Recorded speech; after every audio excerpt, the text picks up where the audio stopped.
Vamos al capítulo 8 del libro Obrero de la Vida Eterna, Tiniebla y Sufrimiento. Recordando que en el capítulo anterior habíamos visto cómo se doblegó Doménico ante la intervención de su madre, pero previamente le hicieron ver a través de la mediunidad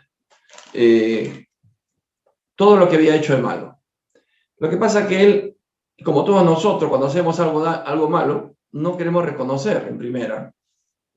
Pensamos que no hemos hecho malo. Yo le pregunto a una persona, ¿tú cómo te has portado? No, más o menos, pero sé bien que esa persona ha hecho muchísimo daño, pero no reconoce. Bueno, lo mismo pasa en el mundo espiritual. Entonces, Doménico no reconocía, más bien estaba enojado con Dios, maldecía a Dios, decía barbaridad y media, porque cínicamente no aceptaba toda la maldad que había hecho.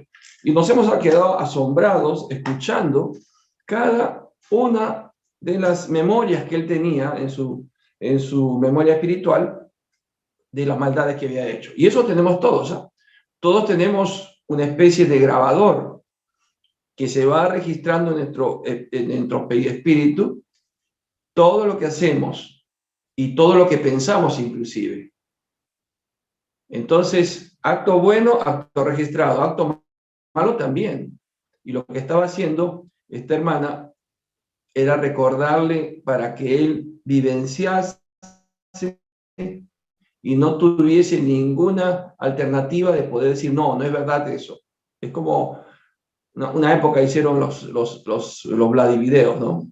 Un video, o también como cuando cayó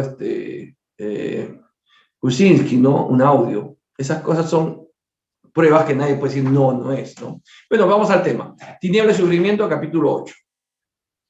De nuevo, todos en la comisión del servicio que Zenobia acompañaba, nos pusimos en marcha aproximándonos al Valle de las Sombras y Sufrimientos.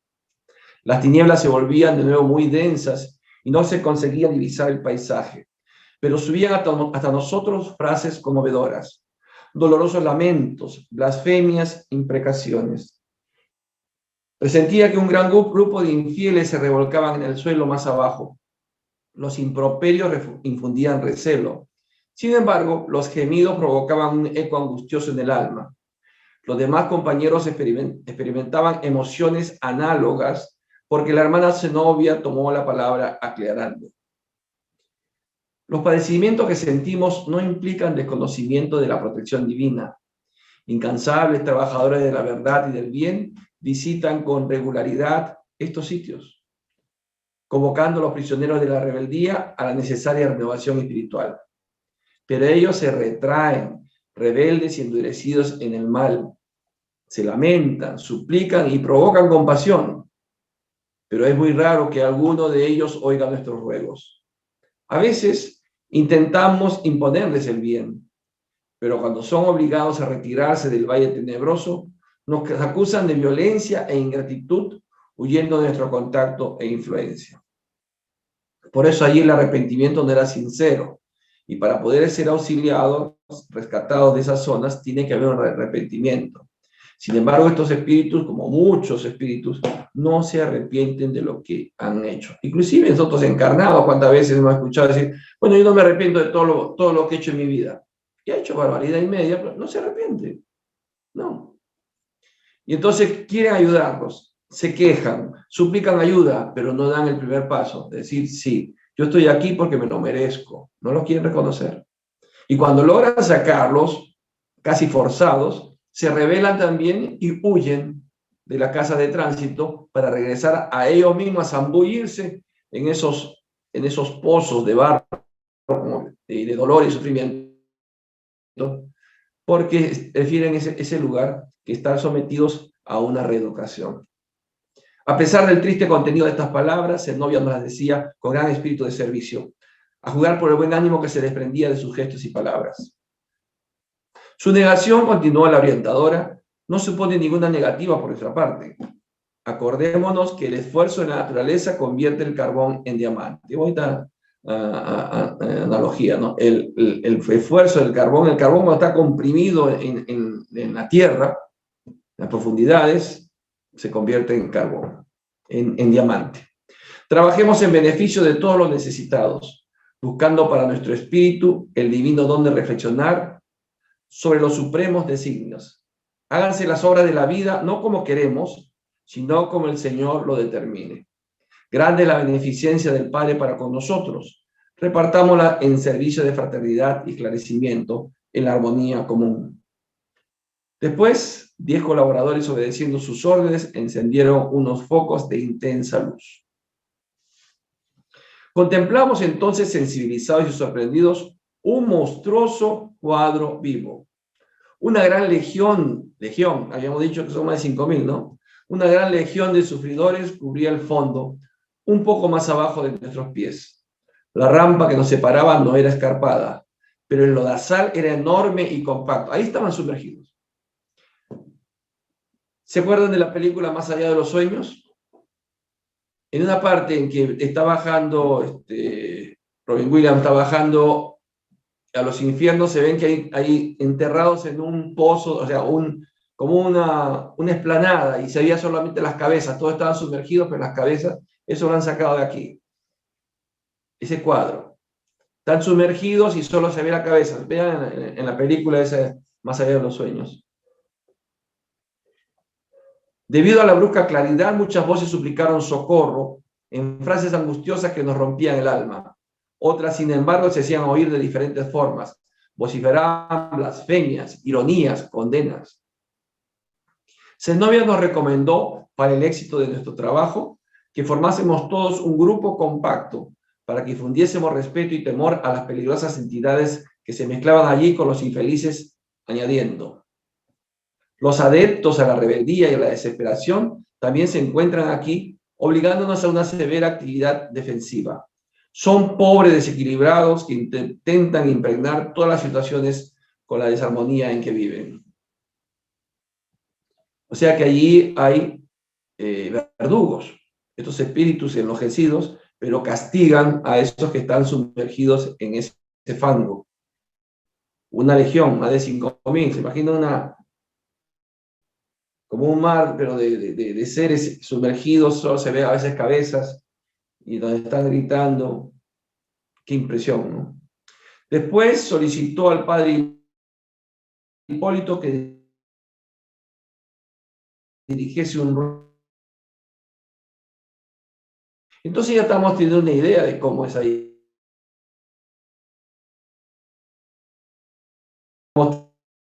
Tenemos la idea de que alguna persona que conozcamos, y si persiste en su maldad, se quedará allí el tiempo necesario, hasta aunque sea por cansancio, ¿no?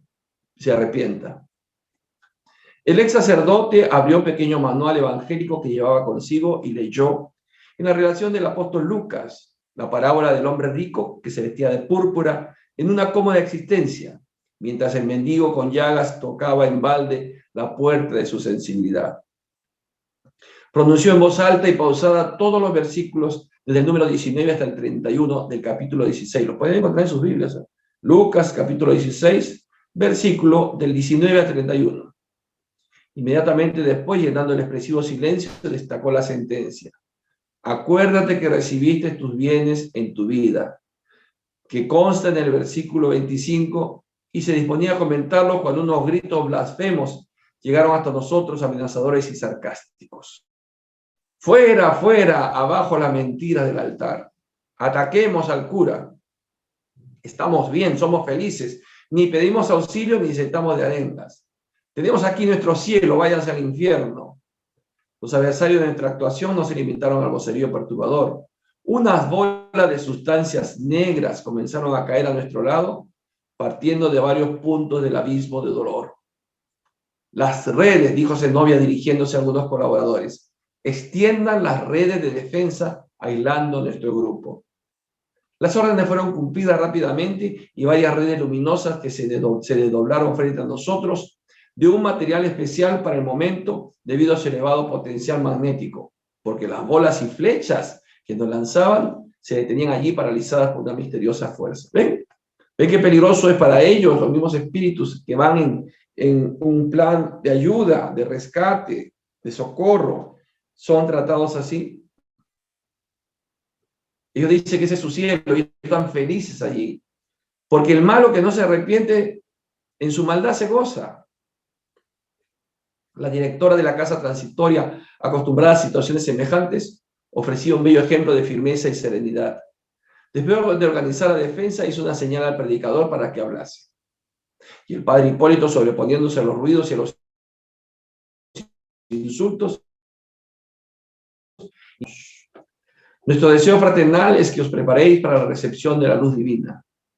Aquí hay varias centenas, cientos, de infortunados compañeros en precarias condiciones espirituales, con el alma destrozada por el dolor, vencidos por la aflicción, soportando innumerables padecimientos, os entregáis muchas veces al desaliento, a la rebeldía y desesperación. Perturbada y desdichada, vuestra mente no sabe sino fabricar pensamientos de angustia destructiva. Alegáis que las fuerzas divinas os olvidaron en el valle profundo de las tinieblas, y de negación en negación os transformáis gradual, naturalmente, en peligrosos genios de la sombra y del mal, personificando figuras diabólicas y asediando indistintamente las obras edificantes de los mensajeros del Padre. Vuestro aspecto cambia por crueles perversiones interiores. Acuérdense lo que yo le decía, ¿no? La idolatría. El nivel moral, el nivel perverso en su interior espiritual, hace que su cuerpo cambie, su perispíritu cambie. No os parecéis a las criaturas humanas que fuisteis, repletas de dones divinos, y sí a las imágenes vivas de las regiones infernales, infundiendo compasión a los buenos y recelo y temor a los más tímidos. En la lastimosa posición mental en que permanecéis, en la que muchos de vosotros perseveráis apasionadamente, sois tan auténticos demonios de la perversidad y del crimen, que ni siquiera los latigazos del dolor consiguen cambiaros. Para ello, ver, ni siquiera el dolor que están sufriendo de saberse allí por tanto tiempo en esa oscuridad se han vuelto más perversos, han adoptado formas diabólicas, animalescas, y no quieren, por más que sufren, cambiar. Son tosudos, tercos. Pero sois vuestros hermanos más infelices, heridos en el sentimiento y en el razonamiento, perdidos en dolorosos desiertos de la ignorancia, no por falta de amor de la providencia celestial, sino por la propia imprevisión y por el rechazo con el que recibisteis en la tierra todas las oportunidades de ascensión al plano superior del Espíritu Eterno. Claro, todos ellos no están allí, no se crearon ahí. Dios crea a todos espíritus simples e ignorantes. Vamos evolucionando, unos más rápido que otros, y cuando llega el momento que se va alejando uno por libertad, el libre albedrío, se aleja de las leyes divinas, se va acercando más a estos niveles inferiores. Y mientras más inferior sea, en las encarnaciones, no aprovechando la oportunidad de vencer las pruebas para ascender, se estancan, se endeudan con más maldad y descienden a esos planos donde se sienten bien. Por más que nos expulséis de vuestras reuniones de sufrimiento, nunca faltará para con vosotros nuestra más sincera conmiseración. Visitaremos el paisaje siniestro de los abismos cuantas veces sean necesarias. Nunca nos cansaremos de proclamar la misericordia excelsa del Padre y jamás separará nuestra mano fraternal en el sublime servicio de la siembra del bien y de la verdad. Las palabras injuriosas que oímos antes desaparecieron, poco a poco. La franqueza de Hipólito había triunfado. El predicador hablaba con ardorosa elocuencia y poseído de angélicos pensamientos, todo él irradiaba luz. Ante el respetuoso silencio que su palabra había provocado, prosiguió conmoviéndonos. Os dominan la envidia y el despecho, la maldad y el sarcasmo, cuando no permanecéis aniquilados por el supremo terror. Emitís pasiones desordenadas entre coro de ironías y lágrimas. Casi todos recibisteis nuestro apoyo amoroso, reaccionando impenitentes. Creéis que estamos agraciados por favores indebidos, que somos predilectos de los cielos, y afirmáis ligeramente que existen privilegios gratuitos que nos hacen felices. Oh, amigos míos, ¿no hablará por vosotros la inteligencia de la justicia infalible que rige toda la vida? Nosotros somos también luchadores todavía a larga distancia de la última victoria sobre nosotros mismos, y nos encontramos igualmente en el mismo camino de redención. Trabajamos, luchamos, lloramos y sufrimos. Solo cambia de algún modo nuestra posición de la vuestra, porque nosotros, que os dirigimos la palabra tranquila y fraterna, ya iniciamos el luminoso aprendizaje del reconocimiento a Dios nuestro Padre, todo poder, justicia y misericordia, agradeciendo a Cristo, el divino intermediario, la ocasión de trabajo y realización en el presente. Eso también para nosotros, queridos hermanos. Nosotros ya empezamos en esta lucha, iniciamos ese luminoso aprendizaje, por eso estamos aquí, estamos aprendiendo. Hemos reconocido a Dios que nuestro Padre es todo poder, es justicia, misericordia, y a Cristo, el divino intermediario, porque Él es intercesor ante Dios, la ocasión de trabajo y realización en el presente. Pero también sentimos nostalgia del hogar terrestre y de los suaves y los afectivos que se mueven ahora muy distantes, experimentando, como sucede con vosotros, el vivo deseo de regresar al pasado para poder rectificar los caminos recorridos. Y casi siempre en balde buscamos aquellos que dan testimonio de su amor para besarles las manos y pedirles el olvido de nuestras flaquezas. Tenemos, sin embargo, la felicidad de comprender la extensión de nuestras deudas y nos pusimos desde hace mucho camino del futuro redentor. O sea, allí está también confesando, aquí este hermano, que Hipólito, que el caminar, el iluminarse, el ver que el derrotero que tenemos, que es el que nos señala Jesús, para ir a esa perfección, no es fácil, para nada es fácil. Y más que nada cuando uno siente que es un deudor todavía. Nosotros todavía recién hemos empezado. Nos falta mucho caminar, nos falta pasar muchas pruebas, nos falta desencarnar, regresar al mundo espiritual y que nos examinen allí qué también lo hicimos o qué no dejamos de hacer o qué no hicimos nada, arrepintiéndonos. Pero después también nos tocará regresar nuevamente al plano físico para reparar las deudas a quienes ofendimos, a quienes hicimos daño. Pero una cosa importante, ya comenzamos. Profundizando en la interpretación directa de la parábola, Hipólito cambió el tono de voz y prosiguió. ¿Cuál de nosotros no habrá sido en la corteza del mundo aquel rico vestido de púrpura y lino finísimo? ¿De la enseñanza del maestro? Exhibíamos la ropa vistosa y brillante del yo egoísta. Yo. Primero yo, segundo yo, tercero yo. Hiriendo la vista de nuestros semejantes y viviendo bendita ocasión de permanencia en los círculos carnales, que verá regalada y espléndidamente. Todos nosotros, los que nos asociamos en este paisaje de dolor, tuvimos a nuestro alrededor mendigos de afecto y socorro espiritual, mostrándonos en vano la llaga de sus necesidades.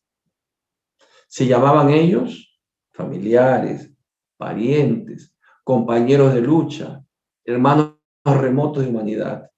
Eran hijos hambrientos de orientación, padres necesitados de cariño, viajeros del camino evolutivo sedientos de auxilio que inútilmente se acercaban a nosotros implorando algo de alivio y alegría.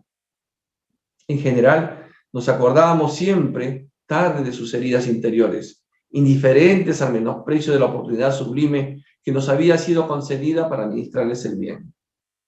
En el justo instante en el que se recogían en el lecho mortuorio, multiplicábamos afectos y caricias después de haber gastado el tiempo sagrado de la vida humana entre la insensibilidad y la exigencia. Por eso yo lo tengo bien claro. Y ustedes también deben entender eso. Cuando una persona ya murió el cuerpo, así le pongas el monumento que le pongas, ya pasó la oportunidad de ayudarlo. Porque viene el sentimiento de culpa. Y entonces lo que no hice, dice, no, entonces hagan una honra fúnebre es un buen cajón hermoso, cajón, muchas flores, el mejor cementerio, tratando de tapar nuestro sentimiento de culpa, nuestra conciencia. Hágalo en vida. Yo recuerdo un detalle, y nunca me voy a olvidar de ese detalle, que yo, cuando mi papá ya desencarnó, hice que mi mamá se mudase a un departamento al lado del que yo vivía, para tenerla cerca, juntos pero no revueltos. Mi mamá decía no, ponme cerca, pero no, porque mi mamá era muy sabia. Y entonces, para no interrumpir y no tener roces, porque siempre puede haber roces con la pareja. Entonces, yo aprovechaba todos los días antes de ir a trabajar pasaba por su habitación, y ella todavía estaba en cama, no se levantaba tan temprano, a darle un beso. Y ella me daba su bendición. Todos los días. No perdía un momento. Porque yo decía, va a llegar el día en que ya no voy a poder besarla, porque habrá partido al mundo espiritual. Y así lo hacía, y mi mamá me esperaba, le daba su beso. Y cuando regresaba del trabajo también iba y le daba su beso, ¿no? Y eso me llenó una gran satisfacción, y eso le digo a mis hijos: nunca dejen de despedirse bien, no se despidan con peleas ni con nada, porque ustedes no saben si volverán ustedes o cuando vuelvan no encuentren a su ser querido. Y aquellos que tienen a su mamá o tienen a su papá ya mayor, apapáchenlo, denle cariño, perdónenlos sus faltas porque no han sido perfectos. Ellos se recibieron de papás cuando ustedes nacieron. Cuando nosotros nacimos, ellos se recibían de papás. Imperfectos como son, pueden haber cometido errores, pero bien dice los mandamientos: honra a tu padre y a tu madre, para que tus días de vejez también sean felices. Y entonces, si hay un rencor, si hay un mal entendimiento, si el papá no se portó bien, si la mamá no fue la mamá que quisiéramos, pero es tu mamá, te dio la vida, es tu papá con sus defectos, perdónalo, porque tenemos que perdonar. No, yo no lo voy a perdonar, no estoy ofendido con él porque le hizo a mi mamá. Bueno, pero ahora ya es un anciano. No, todavía es renegón y todo, pero toléralo, porque te vas a arrepentir cuando ya lo veas allí, en ese cajón, un cuerpo frío, y decir: ¿por qué no hice esto? ¿Por qué no le dije esto? ¿Por qué no lo perdoné? ¿Por qué no le pedí perdón? Yo recuerdo cuando mi papá estaba ya agonizando. ¿Se acuerdan? Ayer le dije 18 días estuvo en agonía bajo una sedación. Los teníamos sedado porque sufría mucho. Y me llaman por teléfono. Yo había ido al centro espírita. Me llaman por teléfono mi hermano David: ven rápido porque mi papá ya va a partir, ya está por partir, está por partir. Y entonces di la vuelta y llegué, y mi papá ya estaba inconsciente. Y mi hermano me te decía, ¿por qué no viene? ¿Por qué no llega David? Y yo me puse muy mal. Y entonces hice una oración tan sentida que le pedí a Dios: dale segundos para escucharlo. Y se los dio. Mi papá reaccionó, abrió sus ojos, y yo le dije: papá, perdóname. Y mi papá me perdonó. Fíjense, pude pedirle perdón porque yo no he sido lo que soy ahora. Era terrible. Pero Dios me dio esa oportunidad de decirle: papá, perdóname por todo lo que hice. Mi papá, en su corta, porque estaba agonizando, me perdonó. Volvió a dormirse y a la noche ya desencarnó. ¡Qué alivio! Pero si ustedes pueden hacerlo y todavía está lúcido el papá o la mamá, cómanse su orgullo, pues, y pídanle, perdónenlo si tienen que perdonar, o pídanle perdón como yo tuve que pedirle perdón. Pues no tiene nada que perdonar a mi papá, sino yo tenía que pedirle perdón. Bueno, entonces en esa situación, estamos viendo aquí que deseaban los más pobres alguna pequeña parte de las migajas de nuestro permanente banquete de conocimientos y facilidades. Frecuentaban nuestra compañía como niños necesitados de iluminación y ternura, y los propios perros se inclinaban hacia ellos por natural simpatía. Nosotros, sin embargo, envanecidos por la propia conquista, encarcelados en clamorosa apatía, amontonadas expresiones de bienestar, creyéndonos superiores a todas las criaturas integrantes del cuadro de nuestro pasaje por la carne. La soberbia, el orgullo, está describiendo el orgullo. Una persona que tiene algo es orgulloso, ¿ya? Y encima su familia lo desprecia. ¿Qué vienen a acercarse a mí? No, ustedes. Porque yo me lo gané con mi propio esfuerzo. Esfuércense, ¿ve usted? No saben que somos simplemente administradores temporales, porque nadie se lleva nada al otro lado, solo las buenas obras. Prisioneros de nuestras creaciones inferiores, la muerte nos precipitó en el despeñadero del purgatorio, parecido al tenebroso infierno de la teología mitológica. Envejecida y rota la vestidura de la oportunidad, al término del curso de perfeccionamiento espiritual en la universidad terrestre, somos a veces más pobres que el último de los miserables que llamaban confiados a la puerta del corazón y para que podríamos haber sido donantes de felicidad.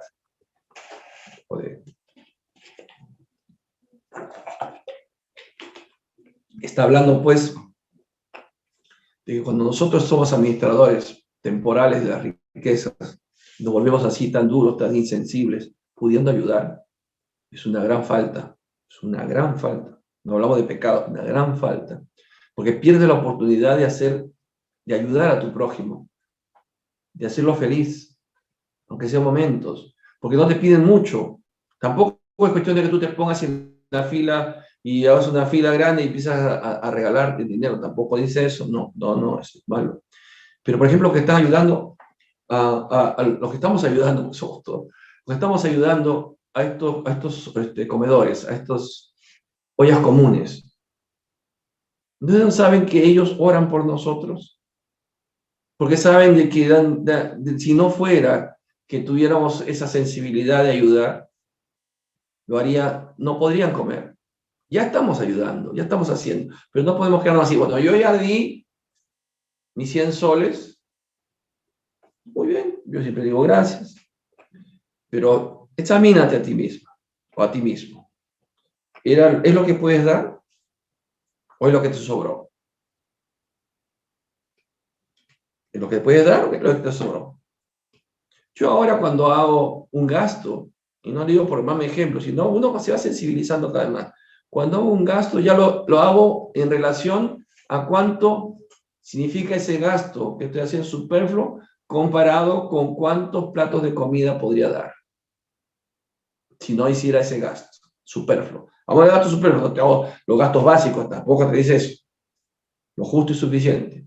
Pero un gasto superfluo. Ya tengo una casaca, tengo otra casaca, pero me gustó esa casaca. Qué hermosa que es. Salvo de que me compre la casaca y mis 2 casacas las regale porque están en perfectas condiciones, todavía puedo darme ese gusto, porque me estoy desprendiendo de algo y estoy reemplazándolo. Pero si solamente es para aumentar mi ropero y ponérmela como para lucir, miren la hermosa casaca que tengo. Yo digo, esa casaca cuesta ¿cuánto? 500 soles, 600 soles. Buenas casacas, estoy diciendo casaca pequeña. ¿Cuántos menús podría comprar y compartir con esto? O sea, vos vas a pensar así, pero yo pienso. Entonces digo, sí, ¿verdad? ¿No? Ya tengo 2 casacas, total, no voy a modelar, ni me interesa nada, bueno, vamos a hacer esto. Y ustedes no lo puedan creer, pero me llega enseguida gente necesitada, no solamente de las ollas comunes. Pues si uno se limita solamente a las ollas comunes, a ustedes está bien, pero a nosotros nos llega más gente. Yo estoy como mi padre, y siempre reclamaba a mi papá, mi hermano menor, mi hermano Javier peor todavía, porque llegaba a la hora de la comida y mi mamá jalaba la mitad. Miren, escuchen, ¿eh? Nos quitaba raciones a todos nosotros y ella no comía.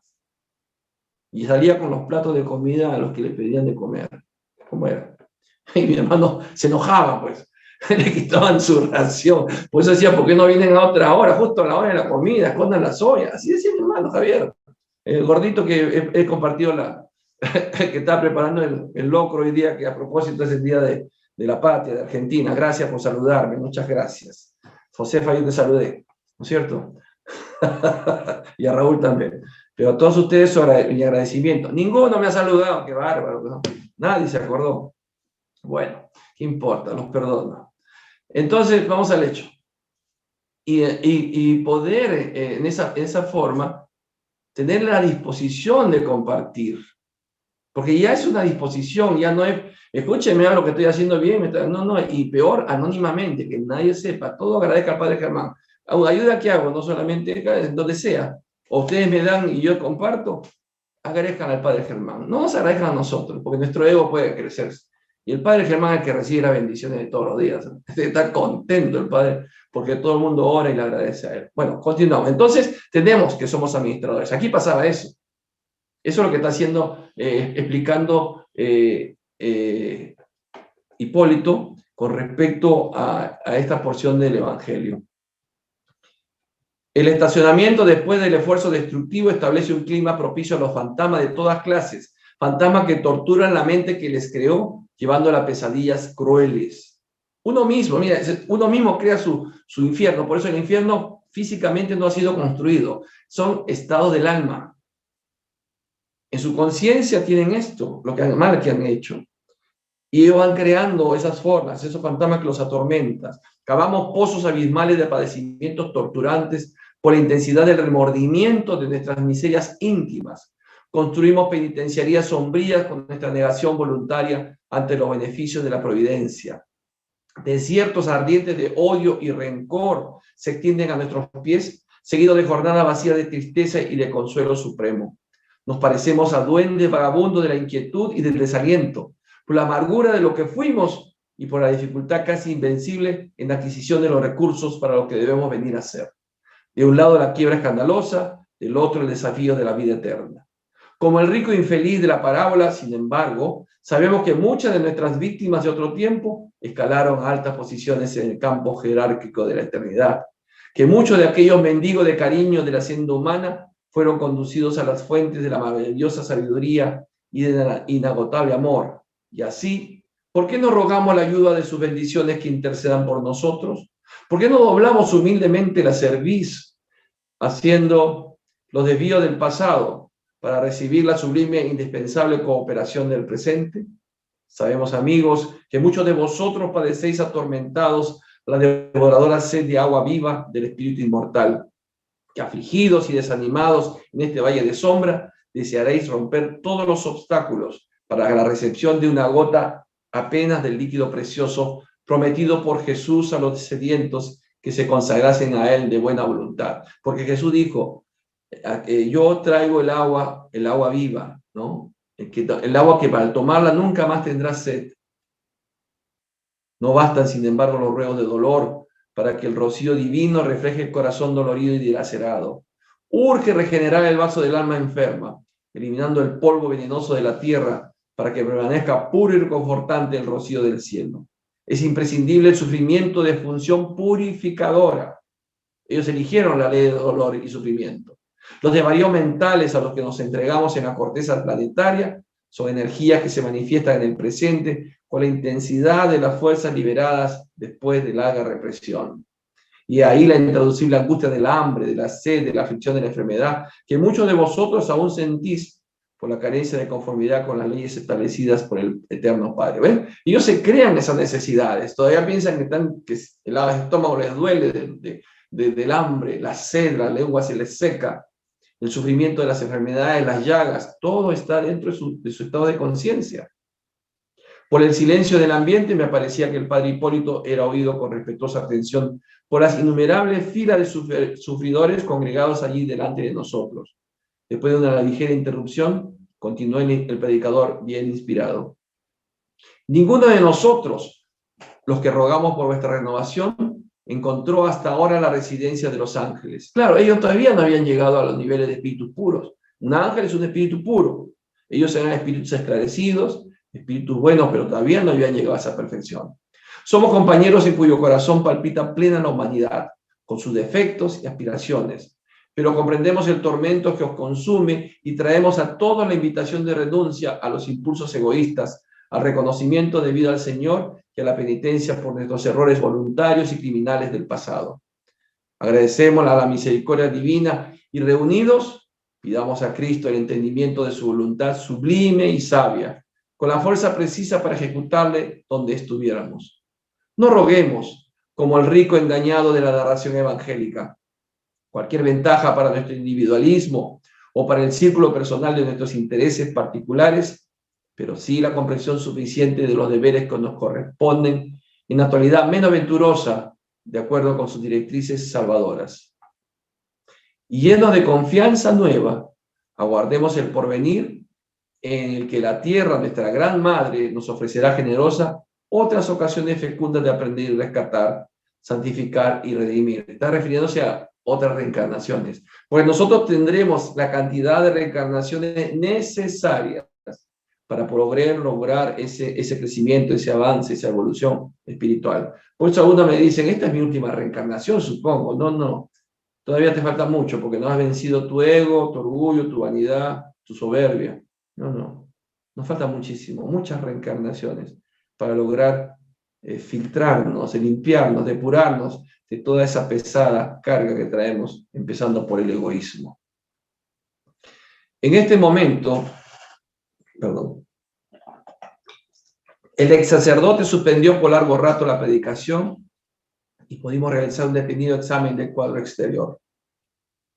Largas filas de sufridores acudían de todos los lugares, mirándonos bajo la claridad de las antorchas a 30 metros de distancia aproximadamente. 30 metros. Se extendía en una vasta procesión de seres silenciosos y tristes, que parecían guardar todas las características de las enfermedades físicas traídas de la corteza, impresas en el cuerpo astral, o sea, en su perispíritu, traían las heridas, lesiones, miserias, se exhibían a nuestra mirada, entristeciendo nuestros corazones. Muchos de ellos arrodillados tal vez en la suposición de que fuésemos embajadores del poder celestial en visita al purgatorio, se mantenían en posición de supremo respeto. Sin embargo, dejando ver en su rostro angustiado indescriptibles padecimientos, porque están sufriendo, no están de vacaciones, no solo gritan, sufren hambre, frío, sed, dolor de las llagas, de las enfermedades que trajeron, están allí. ¿Alguno tiene algún familiar ahí? Seguramente. ¿Algún familiar, algún amigo, alguien que no hizo las cosas correctas, que se endeudó? Allí está. Con los ojos ansiosos hablaban sin palabras del intenso y secreto deseo de unirse a nosotros, pero algo les impedía su realización. Escuchen eso, ¿eh? Veían que tenían ansiedad, pero algo los retenía. Parecían prisioneros suspirando por la libertad. ¿Por qué no corrían a nuestro encuentro? ¿Por qué no se arrodillaban junto a nosotros en señal de reconocimiento sincero a Dios? Deseando profundizar en la causa de aquel inmovilismo obligatorio, comprendí sin mayores esclarecimientos lo que pasaba. Entre la multitud de nosotros, entre la multitud y nosotros, existía un profundo foso, y donde podría atravesar más fácilmente se reunían pequeños grupos de entidades que mostraban una siniestra expresión. O sea, había un foso, un hoyo, distancia 30 metros, un hoyo. Y donde sí podrían saltar, donde el hoyo se acortaba, habían entidades perversas, los esclavistas de allí, que mostraban siniestra expresión. No tenía ninguna duda. Aquellos rostros agresivos y duros mantenían una severa vigilancia. Son sus jueces, son sus carceleros. ¿Qué hacían allí semejantes verdugos? ¿Permanecerían dirigidos por potencias vengadoras con poderes transitorios en la zona de las tinieblas? ¿O actuarían por cuenta propia, obedientes a desvariadas pasiones de la mente en desequilibrio?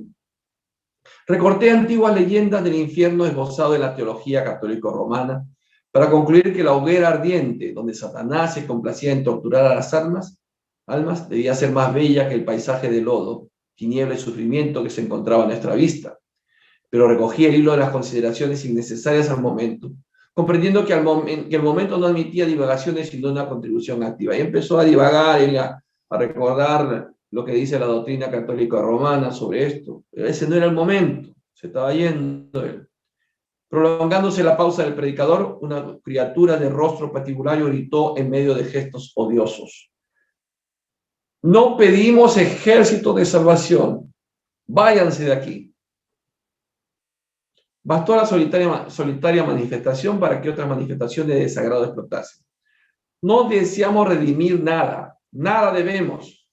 Nos interesa cultivar el odio, la rebeldía contra los dioses insensibles y el movimiento de resistencia a la repugnancia aristocracia espiritual.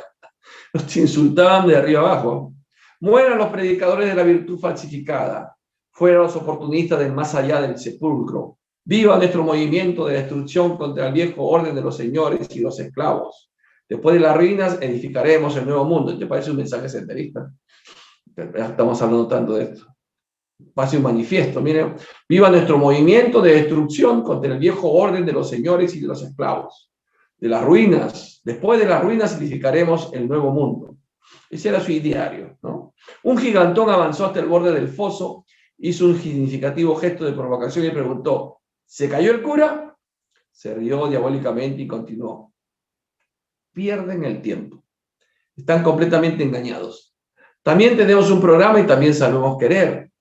¿Dónde está el Dios que nos prometieron? ¿Tienen quizás un mapa del cielo? Nuestros ídolos ahora están rotos. Somos hijos de la desesperación intentando reorganizar la vida en este desierto. ¿Volveremos acaso a la ingenuidad primitiva, creyendo nuevamente en las mentiras religiosas? ¿Dónde está la beneficencia divina que no se apiada de nuestras necesidades? Se declaran felices y proclaman la compasión de un Padre que no conocemos. ¿Le vieron ustedes alguna vez?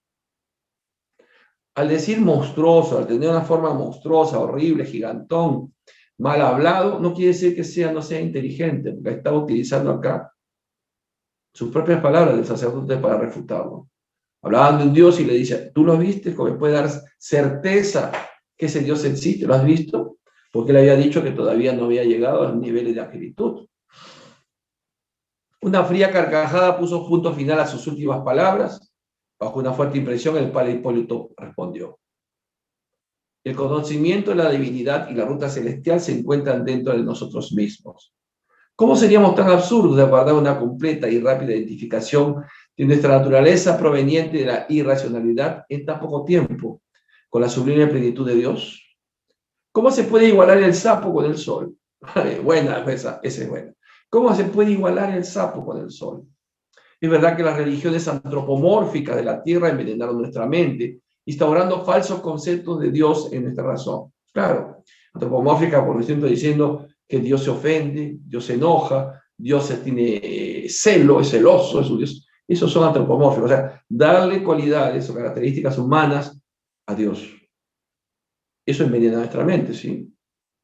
Sin embargo, no podemos culparlas en el sentido absoluto, porque el estancamiento espiritual nos caracterizaba a todos. Yo me recuerdo cuando era chico, mi mamá decía, no hagas esas cosas porque Dios te está mirando. Y fíjate que Dios te está mirando. Siempre decía, el Señor no puede mirar a otro lado, siempre me está que me mira. Soy el único, mira a otro, mira a mi hermano. Cuando los discípulos se integren efectivamente con el cerebro y el corazón renovado en el Evangelio del Maestro, será imposible la negativa interferencia sacerdotal.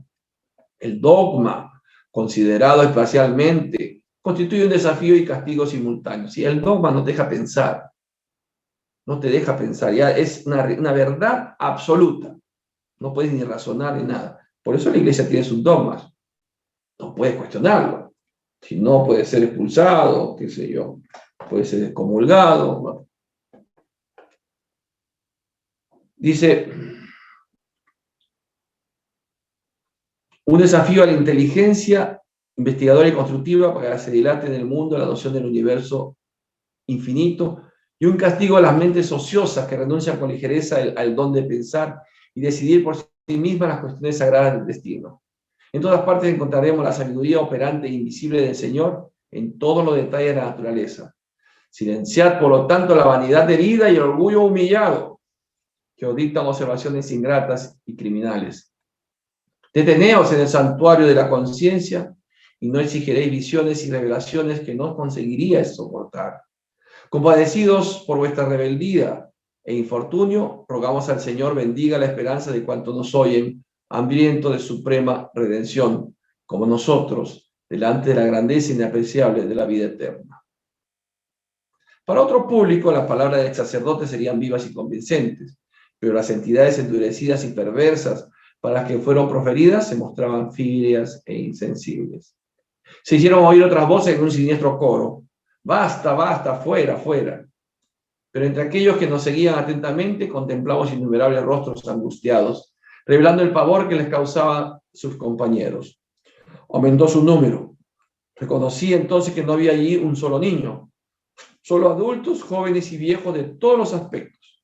Se notaba que la disertación de Hipólito les hizo un enorme bien. Muchos de ellos vertían un copioso llanto. Sin embargo, improperios y maldiciones cruzaban el espacio. Los malhechores impenitentes no toleraban nuestra presencia y cada uno era más fértil en las ironías seleccionadas para despertar el humorismo sarcástico y el desprecio en la desventurada asamblea. Ven, ya habían espíritus sensibilizados, pero la esclavitud en que estaban ahí no podían, y el foso tampoco les impedía el saltar y acercarse a ser ayudados. Al principio nacían en mi espíritu sorprendido unos impulsos de reacción. ¿No sería conveniente que nos organizásemos contra semejante pandilla de criminales? ¿No sería mejor saltar el obstáculo visible y arrebatarles a sus víctimas indefensas? A nuestro favor contábamos con el vuelo fácil, y las nociones de caridad avivaban en mí un justificado instinto de reacción. Delante de nosotros, a algunas decenas de metros, se veían mujeres desfiguradas por el dolor, viejos y jóvenes escuálidos y abatidos. Todos tenían el doloroso aspecto de un supremo infortunio. Parecían cadáveres que volviesen inesperadamente a la vida después de una larga permanencia en la tumba. Cruzaron por mi cerebro pensamientos de rebeldía. ¿Por qué razón el padre Hipólito no respondía? ¿Por qué no castigar a aquellos sicarios de la sombra que mostraban una refinada cultura intelectual y una rigurosa inteligencia? ¿No poseíamos suficiente poder para la represión? Eso pensaba Andrés Luis. Andrés Luis era, vamos a las armas y saltemos y luchemos contra todos ellos y rescatemos. Eso es lo que pensaba Andrés Luis. El asistente Jerónimo, percibiendo el peligroso estado de mi alma, se acercó cautelosamente a mí y me dijo con discreción: André, extingue la vibración de cólera injusta. Nadie auxilia por intermedio de la irritación personal. No asumas el papel de crítico. Estamos aquí en calidad de hermanos más viejos en el conocimiento divino, intentando socorrer a los más jóvenes y menos felices que nosotros. Tengamos calma y paciencia. Responder a esos insultos es perder un valioso tiempo en la obra de confraternización ante el Eterno Padre. Hipólito no puede tener un duelo verbal con ellos. No podía haber un debate ahí. Ni la hermana Zenobia autorizaría ninguna violencia contra esos infortunados, bajo pena que releguemos al olvido la sublime oportunidad de practicar el verdadero bien. Cambia la emisión mental para ejercer la cooperación constructiva y guardemos la voz para no condenar, y sí para informar y edificar cristianamente. Reajusté mi campo emotivo, rogando a Jesús que me diese fuerzas para olvidar al hombre viejo que gritaba dentro de mí. El hombre viejo es una referencia que hace Pablo. Pablo dice de que uno, antes de conocer a Jesús y aceptar a Jesús en su corazón, aceptarlo como su Salvador, ese es el hombre viejo. Está atado todavía a las cosas materiales, está atado a vanidades, orgullo, etcétera, etcétera. Y recién cuando uno de corazón se renueva, es donde nace el hombre nuevo. Por eso Pablo decía, ya yo no vivo, Cristo vive en mí. Ese es el hombre nuevo. Por eso decía, olvidar al hombre viejo que gritaba dentro de mí. Con la invocación al plano superior, a través de la súplica, brotó en mi conciencia una instantánea comprensión. ¿Cómo interpretar las embestidas de criaturas ya de por sí tan desventuradas? Antes que nada necesitaban amparo y compasión. No habían recibido aún, como sucedió con nosotros, la bendición de la fe viva, la conformidad a los designios de la ley eterna y el reconocimiento de las propias necesidades interiores por incapacidad espiritual. Blasfemaban y reían sarcásticas, despreciaban las dádivas de la providencia, injuriaban al maestro, olvidaban todas las consideraciones referentes al orden divino y al respeto humano. ¿Quiénes éramos nosotros para convertirles si el propio Señor les toleraba, paciente y amigo, sus torpes palabras sin represalias individuales? ¿No era suficiente la limitación lamentable a la que se entregaban? En el círculo estrecho del sufrimiento y castigados por la desesperación, no traspasaban el plano de las sensaciones groseras e intentaban inútilmente combatir el bien. La verdad es que dolía verles oprimiendo a miserables entidades que se arrodillaban bajo nuestra mirada, implorando ayuda y liberación. Pero existirían razones de peso que justificasen la unión entre verdugos y víctimas, razones que se me escapaban naturalmente en ese momento. Claro, porque todos los que estaban allí sufriendo se lo merecían. O sea, nadie había ido allí voluntariamente, sabían sus conciencias que se merecían estar en esos lugares, sufriendo, rescatando sus deudas, pagando las consecuencias de sus malos actos. Y entonces nosotros podríamos también hacer una comparación. El insano, el demencial, crimen que ha sucedido con estas 16 personas allí en el Brain por Sendero Luminoso. Los capturan a todos. Es una suposición. ¿Qué se merecen? Los fusilen, los maten, los torturen, los encierren. Porque la justicia humana también puede llegar. La justicia divina va a llegarles. Indudablemente van a ser habitantes de esos niveles inferiores. No, pero ya no. Son enviados a Quirón. Ya no, esto es en 1940, de 50. Es esto. Ya son enviados a Quirón. No pueden estar aquí en la tierra. Cuando mueren, ¿no? Cuando mueren. ¿Qué hacer con ellos? Nosotros no podemos hacer justicia de manera de ojo por ojo, diente por diente. Se les debe encerrar de por vida, porque ellos no van a cambiar, de por vida. Pero no en cárceles, donde se van a seguir adoctrinando, sino en sitios donde tienen que trabajar para ganarse el pan. Y ese es el castigo. Es el castigo. Y cuidarlos mucho, su salud, para que tengan muchos más años allí y reflexionen de la maldad que hacen. No podemos apoyarnos, no apoyamos la pena de muerte, pero muchos van a gritar pena de muerte, maten, no maten, no. Tenemos que tener también compasión, pero encerrarlos, porque son un peligro para la sociedad y para ellos mismos, porque se siguen endeudando más al hacer esto, pero encerrarlos de por vida. Vamos a ver. Tomados de súbita piedad, noté que cuando se calmaron las ironías de los malos, y observando tal vez que no superábamos el obstáculo para librarles, se dibujaba en el rostro de los sufridores confesos una tremenda ansiedad. Una pobre viejita que me pareció decidida en la fe, examinando los terribles factores circunstanciales, nos extendió sus brazos esqueléticos y en su antigua concepción religiosa nos suplicó: santos mensajeros de Dios nuestro Padre, dignaos retirarnos del purgatorio. Estamos torturados por el fuego de los remordimientos y por los demonios que nos cercan. Tened piedad, salvadnos. Claro, era seguramente una mujer católica, porque menciona el purgatorio. Unos fuertes sollozos quebraban su voz, pero el anciano continuó: nuestras faltas mal pagadas en la tierra nos unieron a los espíritus perversos del abismo. Somos pecadores necesitados de purgación, pero no nos abandonéis a nuestra propia suerte. Ayudadnos en nombre de Jesús, porque os suplicamos la gracia de la salvación. Erré mucho, es verdad, pero en mi espíritu arrepentido implora protección. Sé que no merezco el descanso del paraíso, pero como emisario del cielo que sois, concededme recursos para rescatar mis deudas. Estoy lista. Buscaré a quien ofendí en la tierra para humillarme y pedirle perdón. Mire qué interesante, ¿ve? Esa es una disposición ya lo pueden ayudar, pues se ha arrepentido y reconoce sus faltas y sabe que tienen que ir a la tierra a reparar. Con las manos unidas nos miraba angustiada y concluía: no me desamparéis, no me desamparéis. Cambió de algún modo el cuadro. La valerosa pedigüeña dio valor a los demás compañeros de infortunio.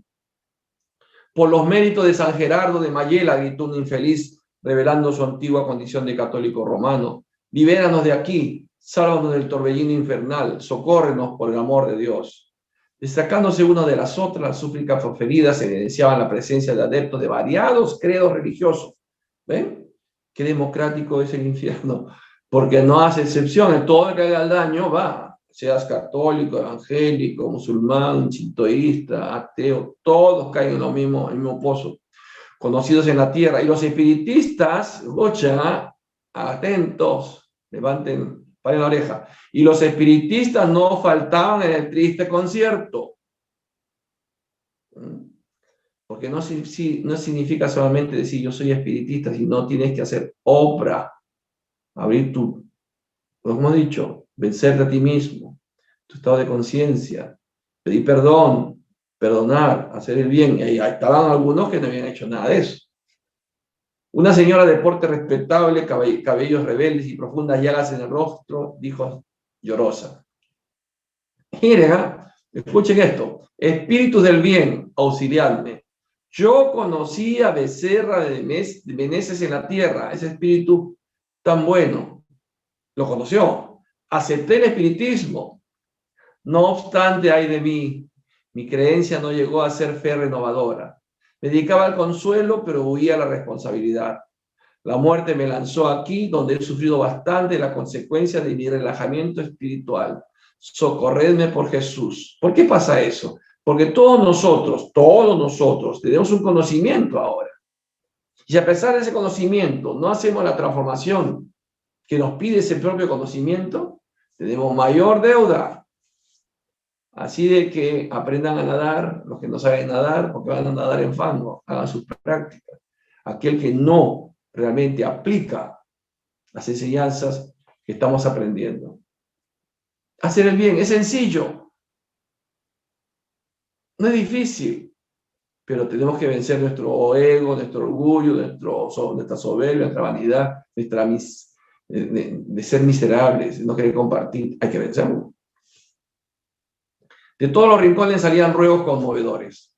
Jamás olvidaré la inflexión de las palabras oídas. Jóvenes y viejos, hombres y mujeres, en deplorables condiciones, postrados a poca distancia, respetuosos y confiados, en virtud de las luces que habíamos encendido en medio de la noche triste, imploraban el socorro divino, tratándonos con extrema veneración, como si fuéramos legítimos exponentes de santidad.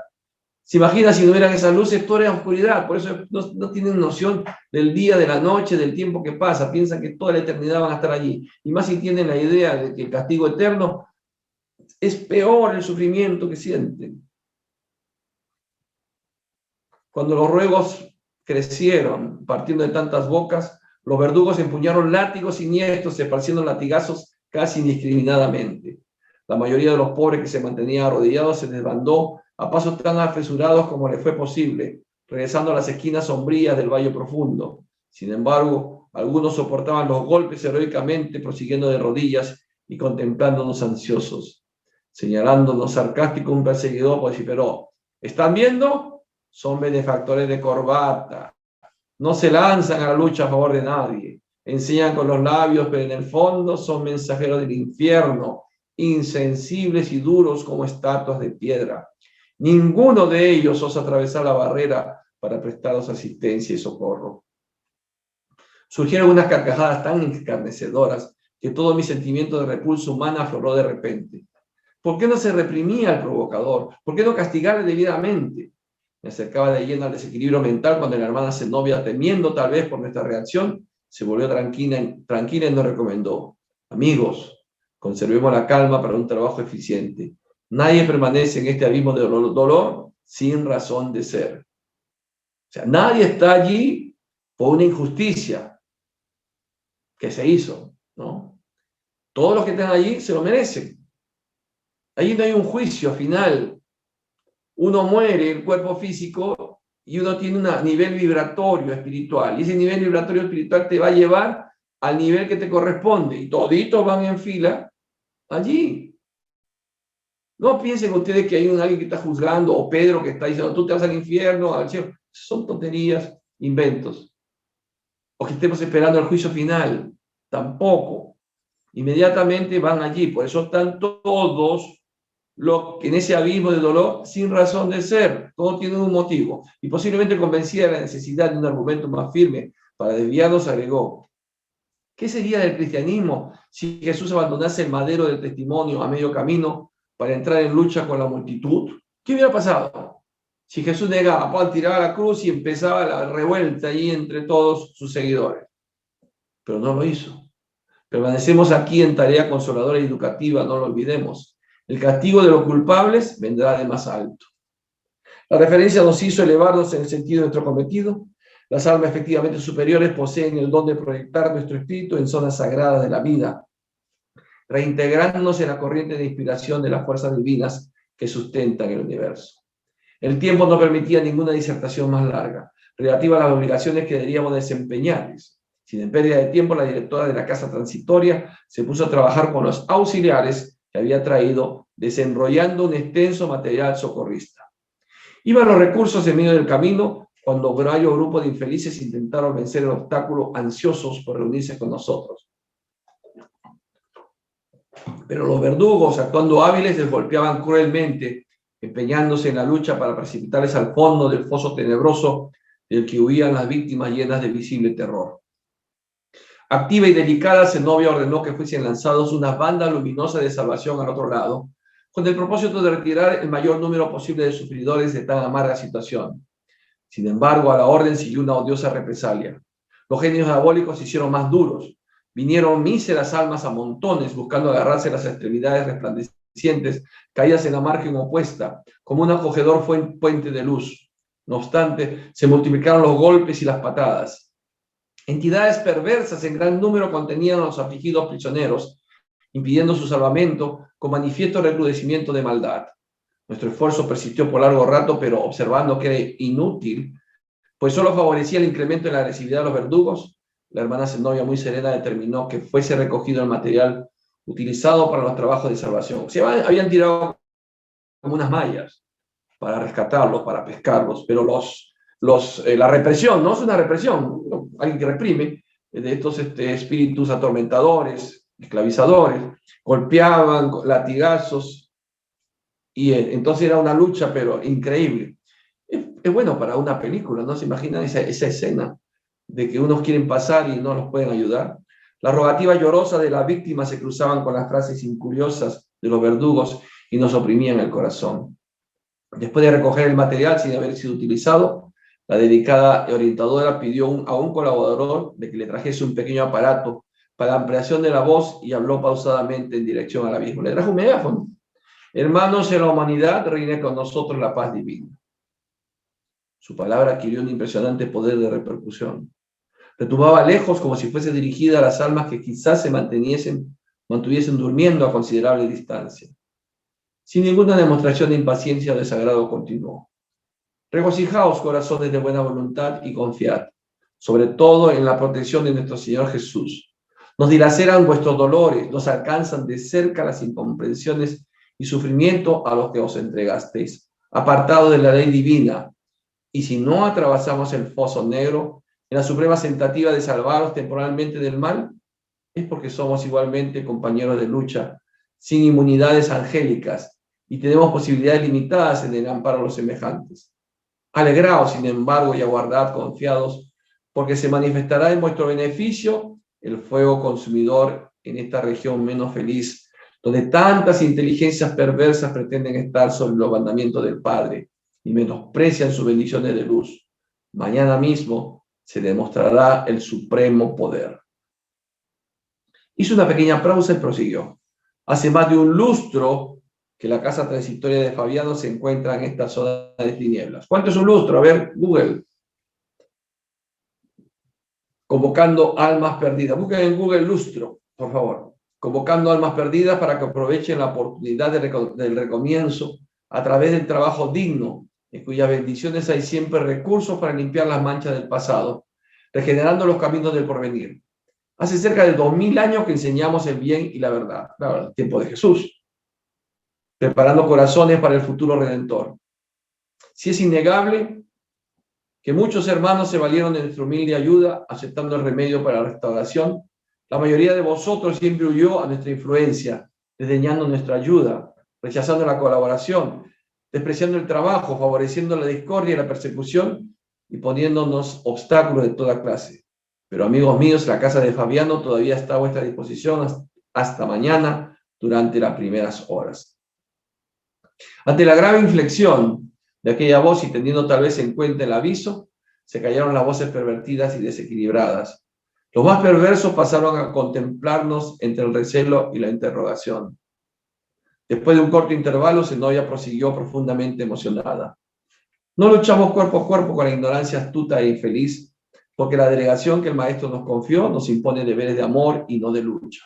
Estaba diciendo que Jesús no quería que fueran ellos como soldados y arrasasen y rescatasen. No, deberes de amor y no de lucha.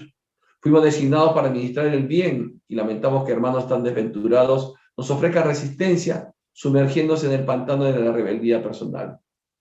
Pero no tenemos ninguna palabra de condena. Los que intentan escapar a las leyes eternas son bastante infortunados por sí mismos. Amarga les será su cosecha de esta triste siembra.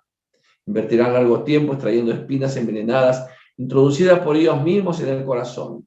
¿Por qué combatirlos si están vencidos desde el primer desafío a la divinidad? Claro, eso es lo que no entienden los espíritus perversos, que ya ellos empezaron esta lucha contra la divinidad perdiendo y van a terminar perdiendo. Pero Dios lo permite.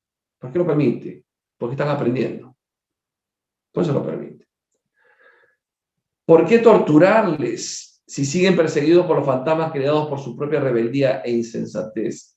Pero el poderoso Señor que ama a los justos y rectifica a los injustos hará que mañana surja en este cielo la tempestad renovadora. La casa de Fabiano recibirá criaturas de buena voluntad dentro de las próximas horas. Sin embargo, será inútil buscar la ayuda sin una modificación sustancial hacia el bien. Ningún sufridor será recogido tan solo porque implore el refugio con los labios. Nuestra casa de paz cristiana es igualmente un templo de trabajo cristiano, y la hipocresía no puede alterar su santificante ministerio. Nuestras defensas magnéticas funcionarán rigurosamente y solamente los corazones sinceramente interesados en la propia renovación con Cristo Jesús serán portadores de la señal indispensable para el ingreso. En balde rogarán socorro a las entidades endurecidas en el crimen y en la indiferencia. Los verdugos miraban a las víctimas con expresión odiosa, pero la hermana Zenobia prosiguió intrépida, dirigiendo especialmente a los infortunados. Soportad a los verdugos crueles por algunas horas más y valeos de la oración para que no os falte la energía interior. No tenemos necesidad de lucha corporal ni de defendernos, y sí de la resistencia que el divino Maestro ejemplificó. Tolerad a los enemigos gratuitos del bien, desesperados e infelices, que os persiguen y maltratan, orando por ellos, porque el poder renovador se manifestará invitando por intermedio del sufrimiento a los que se arrepientan y conviertan. Después, expresando optimismo y felicidad en sus ojos lúcidos, la orientadora elevó una conmovida súplica por los habitantes del abismo que acompañamos con lágrimas emotivas.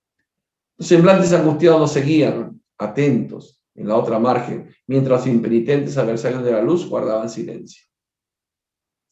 Mientras los encarcelados en el dolor continuaron implorando auxilio, pero atendiendo las instrucciones de la hermana Zenobia, apagamos las luces y emprendimos el retorno. En otras ocasiones, al terminar los incidentes que me sorprendían, yo conservaba una inmensidad de preguntas en mi mente. Ahora, sin embargo, regresaba tristemente. La extensión de la lucha me abrumaba. Los padecimientos de la ignorancia, de hecho, no tenían límites, y todo abuso del libre albedrío individual encontraba un castigo espontáneo en las leyes universales. En diversos lugares, otros abismos como aquel estarían repletos de víctimas y verdugos. Y esa figura se repite en todo el mundo, porque no solamente hay un solo abismo, nosotros también tenemos esas zonas en nuestros abismos. Ese es en Brasil. También yo guardaba en mi corazón todos los resabios de las vicisitudes humanas. También yo había sufrido mucho y había hecho sufrir. Los recuerdos vigorosos de la existencia carnal yacían vivos en mí. Con el alma vuelta en silencio hacia Cristo, medité sobre la grandeza de su sublime sacrificio. Y pensando en los crueles perseguidores y los pobres perseguidos del valle oscuro, preguntaba al Señor en la intimidad del corazón frágil y oprimido, ¿por quién debería llorar yo más intensamente?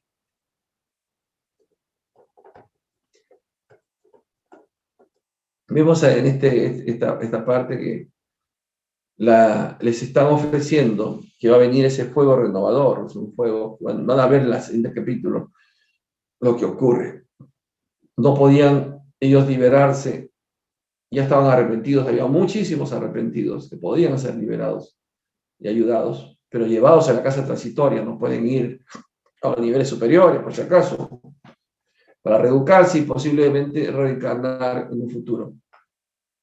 Sin embargo, los esclavizadores, espíritus infelices, espíritus perversos, los torturaban. Ellos están para torturar ahí, con látigos, con golpes. Son monstruosos, se muestran monstruosos para asustar más.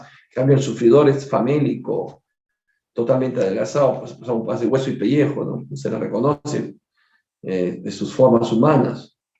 Eran agobiados y no se les permitía. Pero ofrece Zenobia que en unas horas vendría ese fuego y podrían ser rescatados, pero advertía que las barreras magnéticas que rodeaban la casa de Fabiano iban a ser muy selectivas. Era como ahora nos prueban, nos miden la temperatura, si puedes pasar o no. Iban a hacer más o menos lo mismo. Iban a ver el corazón de aquel que quería acceder a entrar a la casa de Fabiano, si era sincero su deseo de su remordimiento y su deseo de ser ayudado por estos hermanos. ¿Preguntas hasta ahí? No, doctor, no hay preguntas. Bueno, ¿alguno de ustedes se sintió mencionado aquí? Si se sintió mencionado aquí, tome nota y comience a cambiar. Estamos advirtiéndole. Y hasta un espírita había ahí. Hasta espíritus había ahí. O sea, nadie dice, no, yo estoy escuchando la clase y yo ya. Un espírita que decía que era bueno hablando, pero mal haciendo. Bien, muy bien. Que Dios nos bendiga a todos, Jesús nos ilumine y que nos inspire. Hasta mañana, hermanos. Chao, Samuel. Chao, Irma. Chao, María Bento. Chao, Susana. Alonso. Chao.